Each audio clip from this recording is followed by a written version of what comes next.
you for stopping by here on YouTube Live at, does this every time, at The Real Bloom from Within Love. I go by Blooming. And I was just on TikTok Live, and now I'm here to close up what I was saying. So if any of you are people who follow me on the TikTok and you are a part of that, then you're gonna know where I'm at with what I'm saying. If you were not a part of the TikTok live momentarily ago, I do apologize. You may not understand quite what I'm saying and where all of this, come from and yada yada. So just bear with me. I just wanted to finish off what I was saying, okay? As I had to go through and submit some things, dealing with atypical karmic energies as I am quite used to doing at this time. So, but with that being said, anything that you all need to know about me should be listed in the description box, okay? Welcome. Thank you for joining. If you're new, I hope you can find something useful for you here at Bloom from Within Love. Now, as I was closing out on TikTok, I was going back and referencing a joke, like a commercial that took place back in 20, I want to say it was 20, we're in 2022, so it had to be 2019, 2018, or even further than that, maybe 2017, 2016, you guys. And so um, there was this commercial where um, it was about the people who were a part of the Titanic. I can't remember the exact commercial, but it was like the people that were a part of the Titanic, either it was a commercial or it was some type of a meme or cartoon or clip or something to that effect. And um, the clip was like all the people were in the water, right? And they had fallen off the Titanic, but they all had their phones. They all had their iPhones up, and they were all like taking their picture, right? Like they're drowning basically. They're drowning. They're dying, and the meme and the clip had them like holding up their phones, their smartphones and phones in the water, basically taking selfies, like watch me die kind of energy, right? And the point, if you guys are wondering, like, where is she going with this?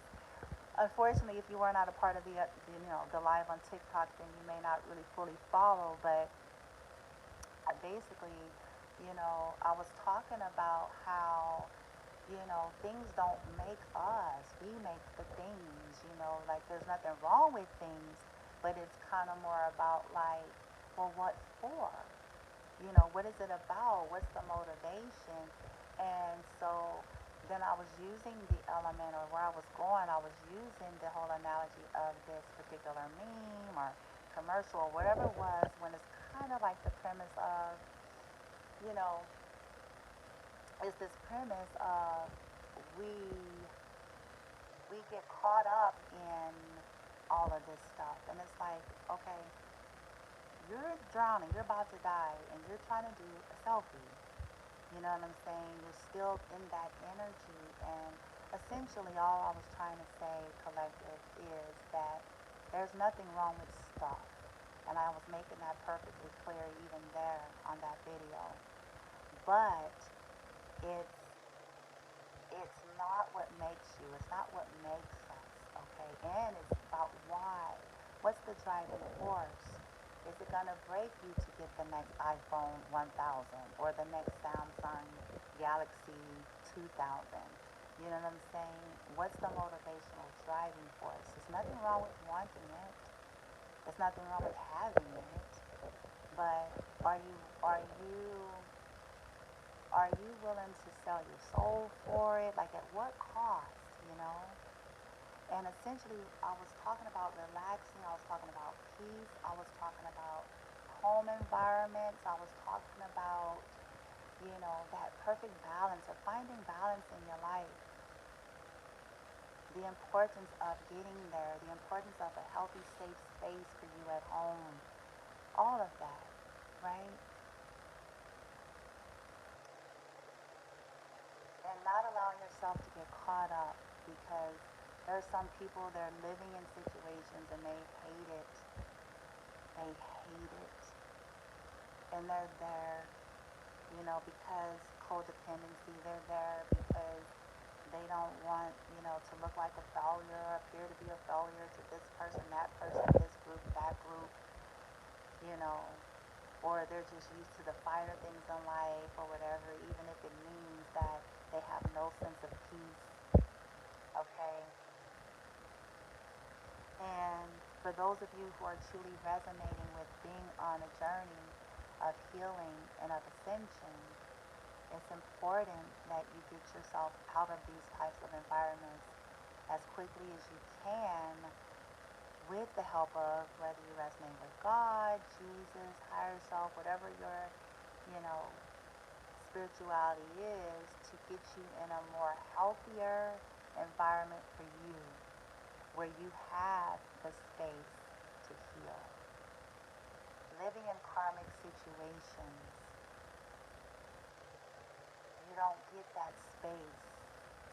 If you're living with sharks, if you're living with karmics, if you're living with individuals that are narcissistic, whether they're clinically diagnosed or not, you know what I'm saying, but have exhibited those traits to you, they're not comfortable with you being comfortable, okay? And I was talking about that a little bit there. So we kind of went full circle, and I was giving some stories and analogies and things like that about balance, and asking ourselves why we want things, and not selling our souls for it, and it's not that important at the end of the day. It's about peace of mind, and you know what I'm saying? All of that good stuff. And I mean that. And I'm not going to retract that. I'm not going to bite my tongue.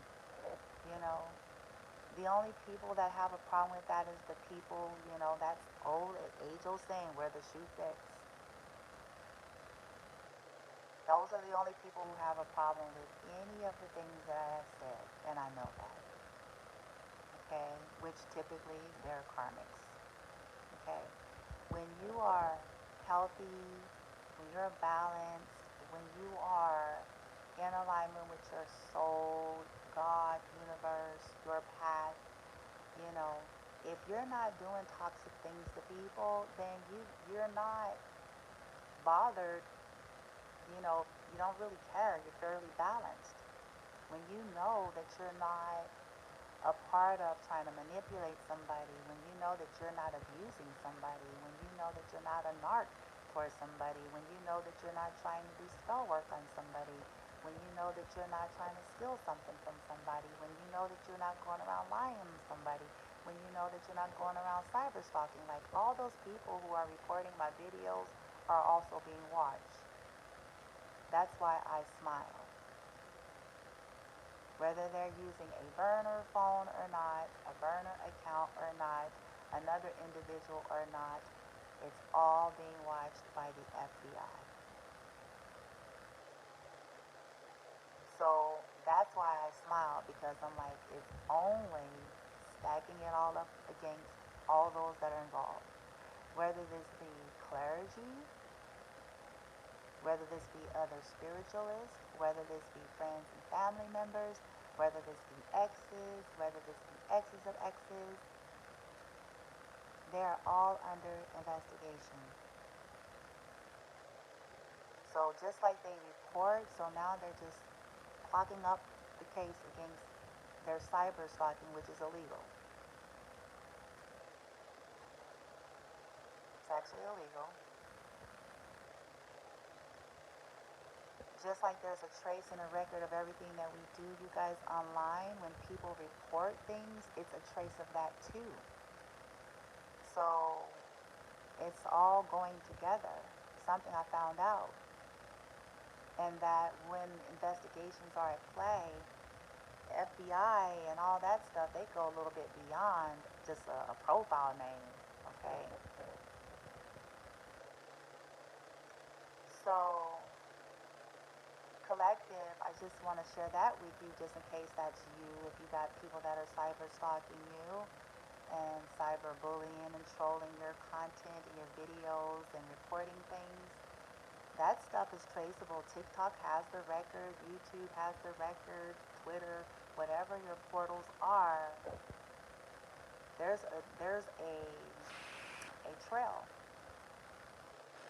right? And no matter how many different profile names they've created or how many other different individuals they have used, they're all being watched. And it's only going to further help your cause, okay, when it comes time. So you can rest assured with that, okay, bright souls, that these people only stack it up against themselves, right? But I won't retract what I've said. I will not cease to speak. And neither should you, collective.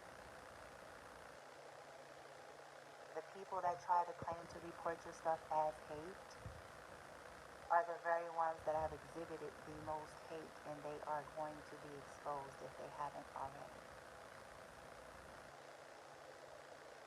Okay? They wanted to be slick and sly with their things, and people are getting busted and caught in every way now. And the more they attempt to interrupt what you're doing, the more they're clogging up for themselves. Because you have a right, beautiful souls, to speak your truth. I still find human fascinating. They ain't saying nothing when they're the ones exhibiting all of the garbage that they spit out of their mouths towards people in sneaky, sly ways. Right? But when they're facing their own karma,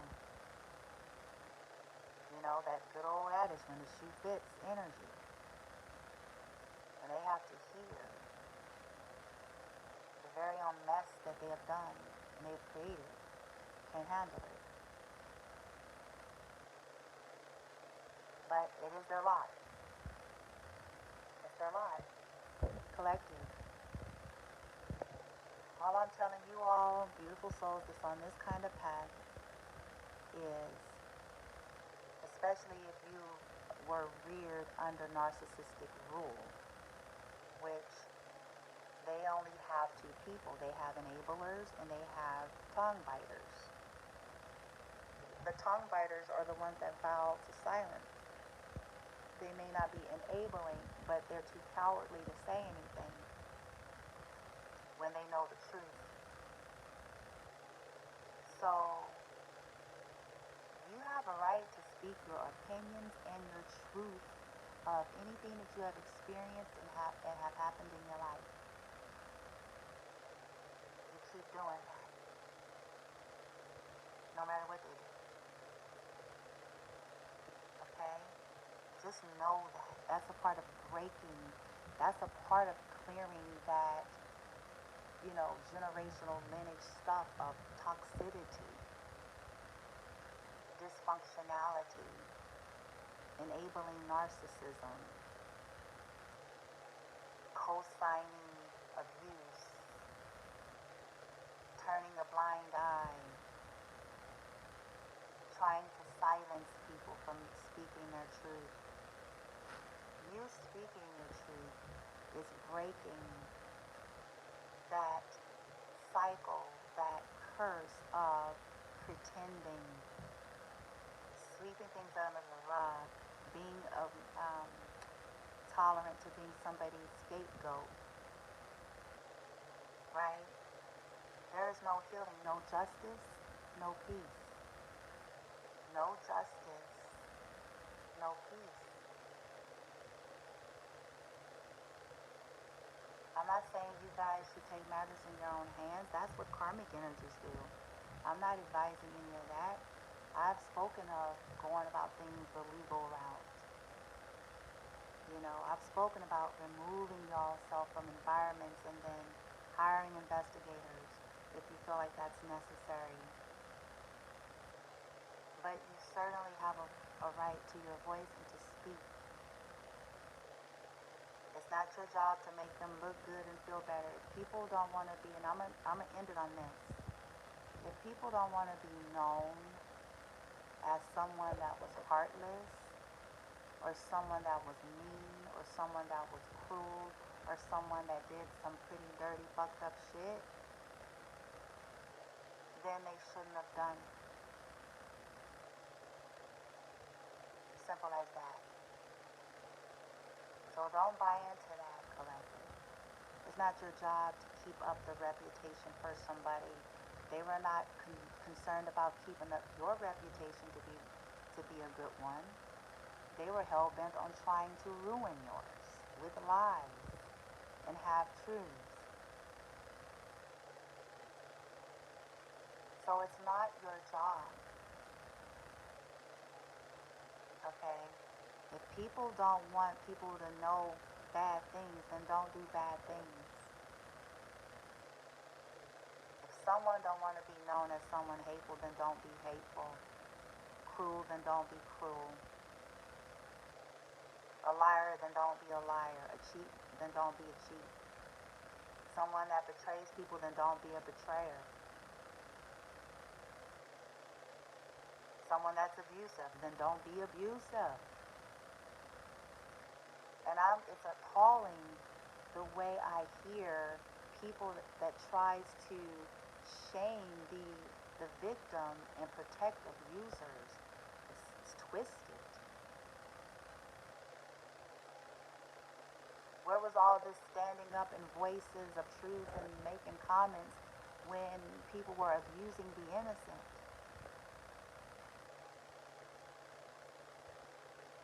And doing wrong to the innocent. Where was all of that then? That should tell you guys something right there. There's something severely wrong with that. That is the narcissistic template. When you want to shame the victim of abuse and try to protect and make excuses for the abusers. Where was all the love and compassion for the ones that were being abused and victimized by these people? So, collective, don't buy into that. Don't swallow that. Let them do what they gonna do. Okay? You have a right. So keep living, keep being, keep speaking your truth. Okay? I send you guys love and light. I just wanted to wrap that up. And I will be back for those of you who are interested tomorrow. I've already mentioned that I will be doing the reading here via YouTube. It will premiere. I should say today. It's probably after midnight. Today, tomorrow. On the channeled message that I got through some masculines. Channeled song by Chaka Khan. It's called I Feel For You. So we have some masculines that's channeling that to divine feminines. And so we'll just see. I'm not sure what's going to play out. The song is I Feel For You. I Think I Love You. And it'll premiere. And it's going to be a reading from divine masculines. And we'll just see how I'm guided. And we'll see what comes out, okay? And if that's you, you can set your intentions. If it's not, it's okay. You guys, it's not always going to be your reading. It's not always the same group of people, guys. It's something I've come to realize, and I hope that that helps y'all to understand that these readings are collective and they're timeless, and they're going to be different groups, and so it may or may not be. We ain't got to trip. You ain't got to force it to fit or any of that, okay? All right, you guys, I send you love and light. Namaste.